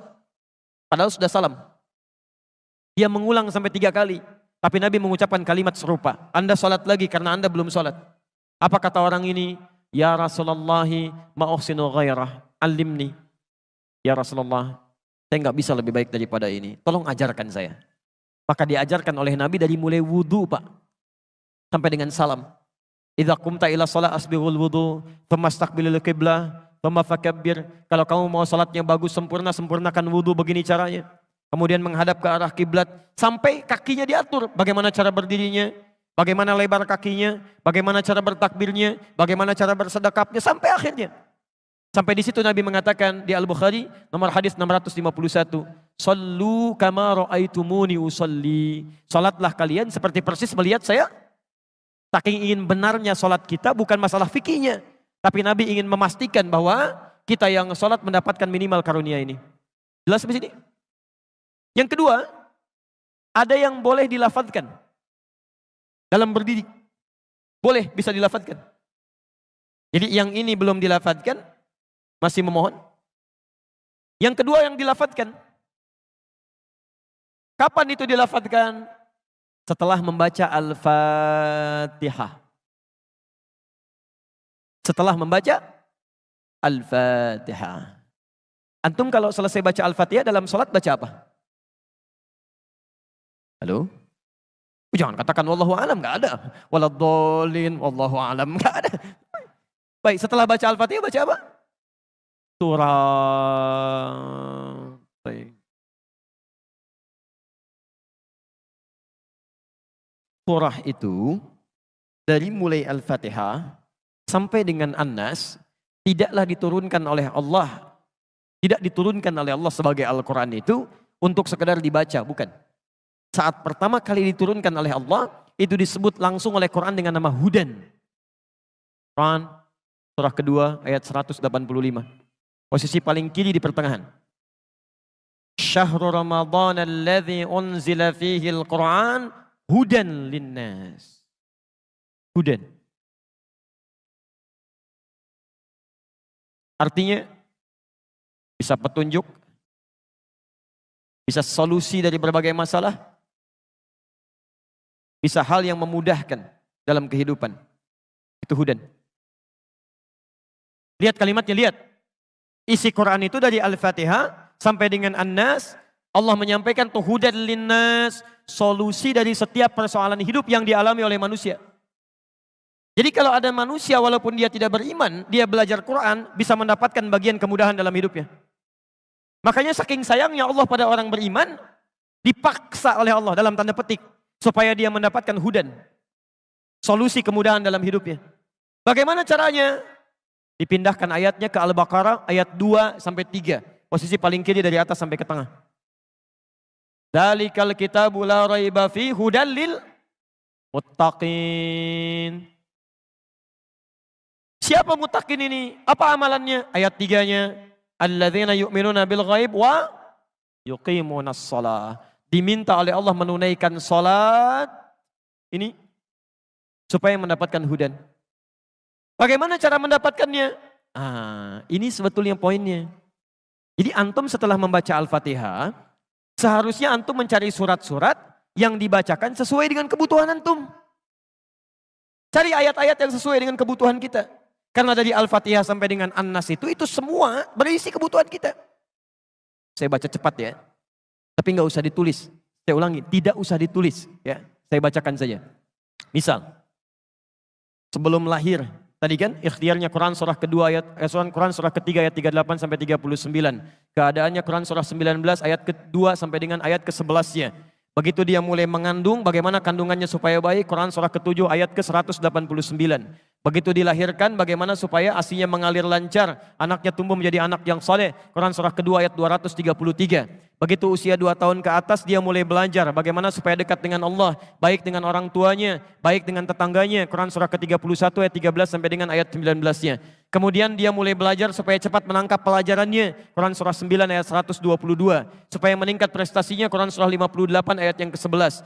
Kemudian dia mulai meningkat lagi pendidikannya, mulai mendapatkan teman-teman bergaul. Bagaimana supaya tidak bisa merubah keadaannya, supaya lebih dekat dengan Allah, tidak terjebak dalam pergaulan bebas. Quran surah ke-49 ayat ke-13-nya. Ada yang serius datang mau melamar, bagaimana menyikapinya? Quran surah ke-4 ayat yang ke-4. Terjadi pernikahan, Quran surah 30 ayat ke-21.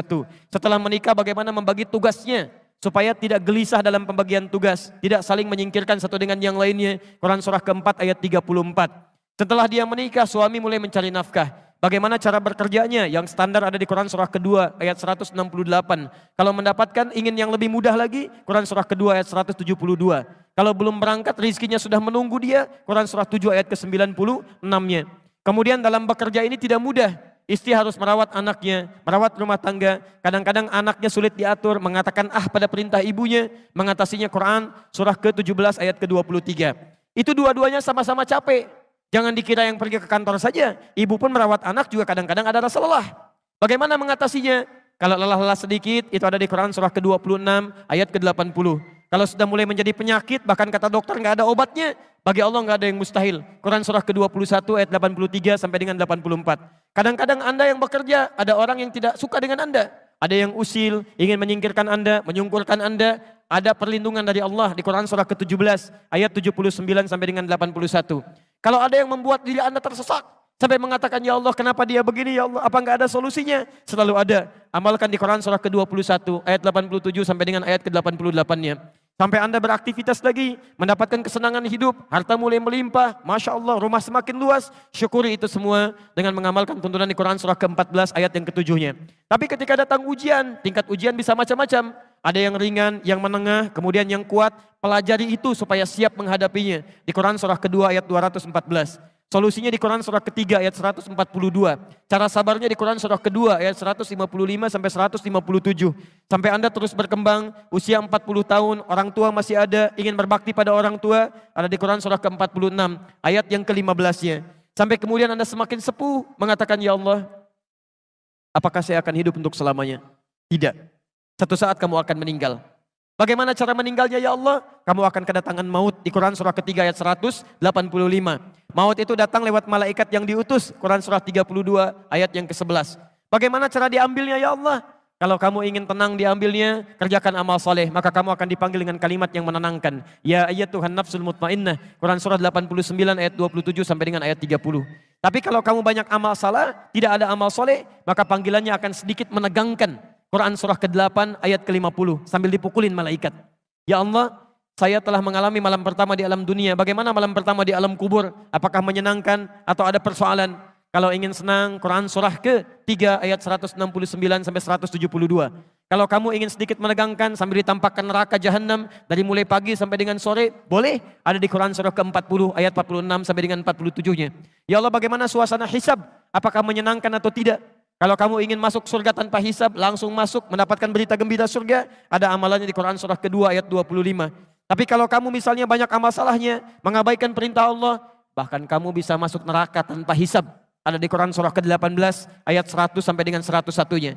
Ya Allah, bagaimana suasana surga nanti ya Allah? Ayo kerjakan amal soleh. Ada surga bersama Rasulullah tingkat yang paling tinggi. Amalan di Quran surah ketiga ayat 31. Quran surah 59 ayat yang ke-7. Quran surah 33 ayat 21.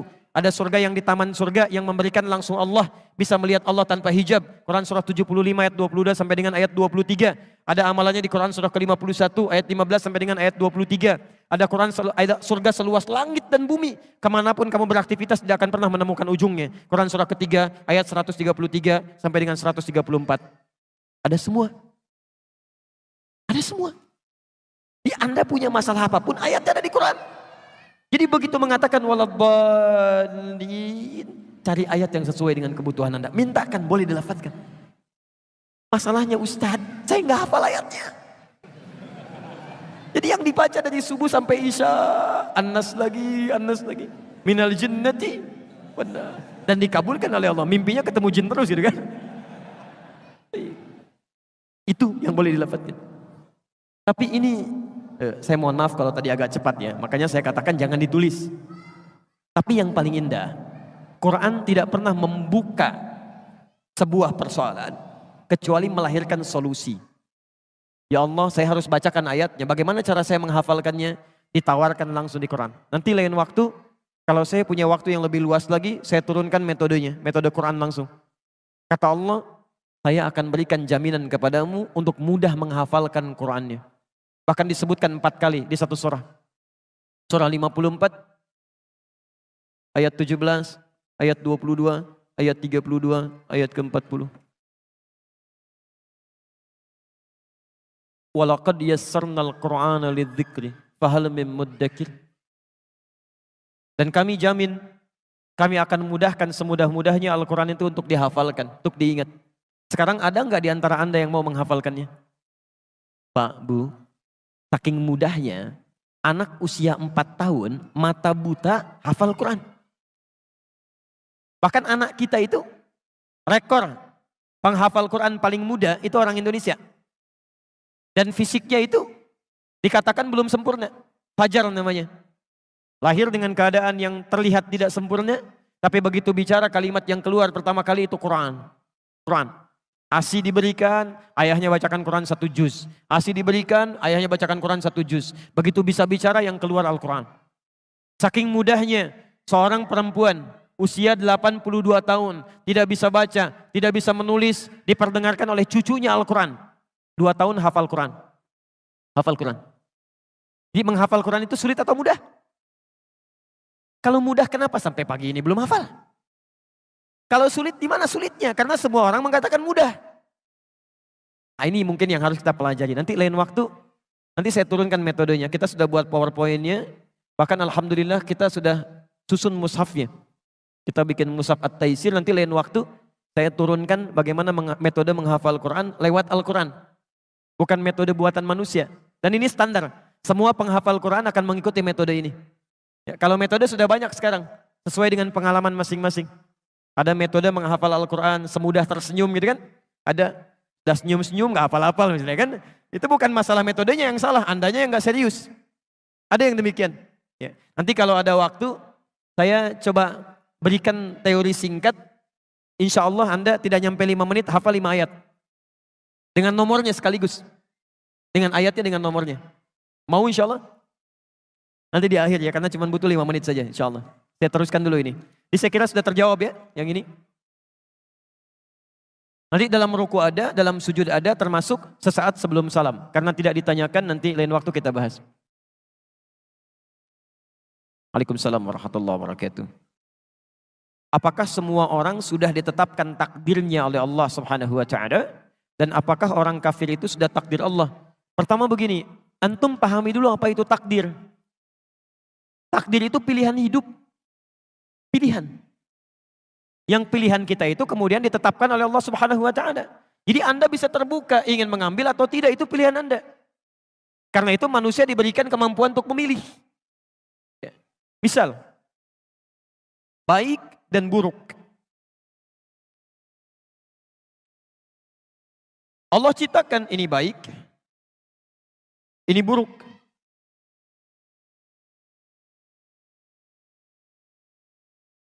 Ini positif, ini negatif. Apa-apa itu dunianya, anak-anak memang begitu ya. Kalau tidak teriak-teriak ya jalan-jalan. Atau lompat-lompat, yang paling aneh orang tuanya yang teriak-teriak. Atau yang jalan-jalan, biarkan aja itu dunianya. Cuma dikondisikan aja. Lihat sini. Allah menciptakan kebaikan dan keburukan. Yang buruk ini diciptakan bukan untuk menjadikan Anda berperilaku buruk, bukan. Tapi untuk menguji supaya yang baik-baik ini muncul ke permukaan. Misal, Allah ciptakan sifat jujur. Saat yang bersamaan dibuat lawannya dusta, bohong. Allah ciptakan sabar, dibuat lawannya marah. Allah ciptakan tawadhu, rendah hati, dibuat lawannya sombong. Allah menciptakan sombong ini bukan menjadikan seseorang untuk jadi sombong, bukan. Tapi untuk menguji supaya sifat tawadunya muncul. Sebab kalau nggak diciptakan sombong nggak akan kelihatan tawadu. Kalau nggak dibuat marah nggak akan kelihatan sabar. Jadi ini dibuat untuk melatih supaya sifat ini muncul. Ini konsepnya ada di Quran surah ke-91 ayat 7 sampai dengan 10. Jadi kalau Anda menemukan sifat marah di orang lain, itu tandanya Allah titipkan marah itu supaya melatih kesabaran pada Anda supaya muncul. Halo? Contoh, bapak pulang dari kantor, ibu menerima di rumah. Begitu suaminya pulang misalnya, Allah titipkan sifat marah pada suami. Saat suami marah itu bukan ingin menjadikan suami pemarah, bukan. Tapi untuk menguji sifat sabar dalam istri supaya muncul ke permukaan. Jadi begitu menemukan sifat yang negatif, seharusnya lawannya ini yang cepat dimunculkan. Maka akan indah kehidupan rumah tangga. Begitu suami datang marah, berarti saya harus sabar. Selesai. Jadi berbahagialah kalau ibu mendapatkan suami pemarah. Artinya Allah ingin meningkatkan kesabaran pada ibu.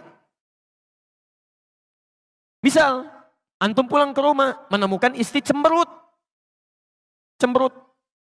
Apa lawan cemberut? Senyum. Langsung cari lawannya. Begitu pulang ke rumah, istri cemberut. Antum senyum. Assalamualaikum. Kayaknya kenal. Siapa ya? Ini Masya Allah. Selesai masalah. Ini istri cemberut, antum marah. Gak akan nyambung. Kamu kenapa? Emang kenapa? Gak akan nyambung. Gak akan nyambung. Ini poinnya. Jadi itu keduanya pilihan. Ya. Saya pernah ceritakan di Bali itu Masya Allah. Dia ada satu keluarga soleh yang luar biasa. Tinggalnya di Karawang. Punya anak 3. Itu sudah punya kebiasaan yang baik. Tapi satu kali suami pulang dari kantor lebih awal, ya biasa disambut istrinya, masakan biasanya sudah jadi, ini belum jadi, masih masak di dapur.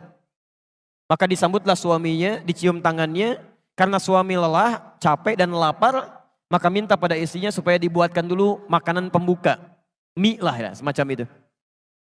Istrinya mempersilahkan duduk di ruang makan, tunggu Pak, dimasak dulu katanya. Begitu sedang masak, karena saking sibuknya lupa. Ini nyata. Garam yang 1 sendok tertuangkan ke mie yang tadi mau dihidangkan. Jadi yang mau masuk ke sayur pindah ke mie. Itu dalam suasana yang sedang sibuk lupa. Diaduk. Masya Allah, dengan bangganya istrinya menyampaikan pada suaminya hidangan mie yang sudah dinanti itu. Disampaikan, silakan Pak. Ya, ditunggu dulu, mudah-mudahan nanti cepat selesai masakannya. Tayyib. Antum pulang dari kantor, capek luar biasa, lelah dan lapar, disuguhi mie dengan garam 1 sendok. Bagaimana respon pertama yang akan Anda katakan? Masya Allah. Lihat-lihat kalimatnya. Ini keluarga sudah paham dengan konsep ini. Apa lawan garam, apa rasanya? Asin. Apa lawan asin? Maka keluarlah kata-kata yang manis itu. Ini sayang. Anak 3 manggil sayang. Masya Allah di dapur. Datanglah istrinya. Belum selesai Bu. Kalimat keduanya lebih manis lagi. Sini duduk samping papa berdua. Belum selesai. Kalimat ketiganya ini pamungkasnya. Helwa, Masya Allah. Sini papa suapin. Jarang rasanya kita makan berdua. Manis. Gak ada kata-kata kasar. Jarang rasanya kita makan berdua. Sini papa suapin. Istri mana yang tidak senang dengan tawaran suami? Mau disuapin lagi. Apa yang terjadi? Ketika mulai disuapi, ini nyata. Ketika disuapi, istrinya merasa ada yang tidak beres di situ. Dia tidak tertawa, tapi dia menangis Pak. Dia turun ke lantai, dicium kaki suaminya. Dia minta maaf. Maafkan mama Pak. Mama tidak sengaja, katanya mama tidak tahu. Apa kata suaminya? Jangan begitu, diangkat. Bapak kan cuma katakan, lama rasanya kita nggak makan berdua. Apa yang terjadi? Gara-gara garam 1 sendok yang asin ini, muncullah cinta yang sangat manis bersemi. Laparnya hilang, keduanya masak di dapur bersama-sama. Jadi kalau ada seseorang, ini dipilih yang baik tentang iman, kemudian ini kufur, dia diberikan pilihan untuk memilih apakah ingin beriman kepada Allah atau ingin ingkar dari Allah. Tapi saking sayangnya Allah tidak memberikan kepada hambanya peluang untuk menjadi buruk kecuali diberikan jalan untuk mendekat kepada Allah. Maka diturunkanlah apa yang disebut dengan hidayah. Supaya hambanya nggak salah pilih. Hidayah. Supaya nggak salah pilih. Padahal mudah bagi Allah untuk membiarkan, ayo pilih aja sana, ini pilih sini, tidak. Saking inginnya Allah semua hambanya memilih yang baik, diberikan hidayah. Ada yang masuk lewat telinga. Azan. Apa artinya azan? Bukan, itu secara fikih. Kalau secara bahasa artinya telinga. Jamaknya udhun. Ya, maaf dari kata udhun, jamaknya azan, telinga. Jadi kalimat yang satu-satunya yang akan sampai kepada telinga selama masih punya pendengaran. Saya saat berada di Kairo, di Mesir selesai adzan, itu Libya adzan. Libya selesai adzan, Tunisia adzan. Tunisia selesai adzan, Maroko adzan. Maroko selesai adzan, Aljazair adzan. Nyebrang sedikit ke Spanyol, ke Perancis, ke Italia. Ternyata Masya Allah, lafaz adzan tidak pernah berhenti dalam 24 jam. Antum cek aja Selamongan sini. Ini berhenti, sana adzan, sana adzan, sana adzan. 24 jam. Kalau itu bukan kalimat yang Allah sampaikan kepada kita, mustahil bisa ada kalimat seperti itu. 24 jam. Bukankah di situ diperkenalkan lafaz Allah? Allahu Akbar, Allahu Akbar. Bukankah diperkenalkan kalimat syahadat? Asyhadu an la ilaha illallah. Dan tidak sedikit orang mendengarkan adzan kemudian dia masuk Islam. Ada hidayah lewat pandangan. Ya, pernah ada 2 orang. 1 orang Indonesia, kedua dari luar. Kuliah di Amerika. Yang orang Indonesia ini bagus. Dia seringkali lihat acara Channel One dari Mekah. Tersambung lewat Masjidil Haram. Secara singkat 1 kali, dia sedang buka acara sholat Isya di Masjidil Haram. Ya, imamnya saat itu Syekh Sudais. Dia iseng bertanya kepada kawannya. Dia katakan, kawan, menurut kamu ada berapa orang di masjid itu? Kata non-muslim tadi, ya mungkin ribuan orang. Kata temannya, tidak, itu paling minimal 500.000 orang. Lalu dia bertanya lagi, berapa waktu yang dibutuhkan untuk menjadikan orang-orang ini bisa rapi seketika? Kata temannya tadi, paling minimal mungkin 2 pekan. Jadi dia bayangkan satu-satu dirapikan begini. Kata temannya yang muslim, saya akan tunjukkan kepada Anda. Tidak sampai 5 menit semuanya akan rapi. Temannya kaget, mustahil itu. Kata kawannya, saya tunjukkan. Begitu iqamah. Allahu Akbar, Allahu Akbar, Allahu Akbar. Yang tawaf semua berhenti. Bikin barisan rapi. Belum 1 menit. Temannya sudah bingung. Tunggu sebentar. Begitu Syekh Sudais mengatakan, istau, taqimu. Rapatkan, luruskan. Kemudian mulai bertakbir, semua takbir. Tidak ada yang diam. Tidak tahu apa yang terjadi? Teman ini langsung berkata yang non-muslim, tolong tunjukkan kepada saya bagaimana caranya masuk Islam. Karena agama ini pasti bukan rekayasa manusia. Mustahil bisa begini. Tunjukkan pada saya bagaimana caranya masuk Islam. Orang cuma nonton sholat Isya bisa masuk Islam.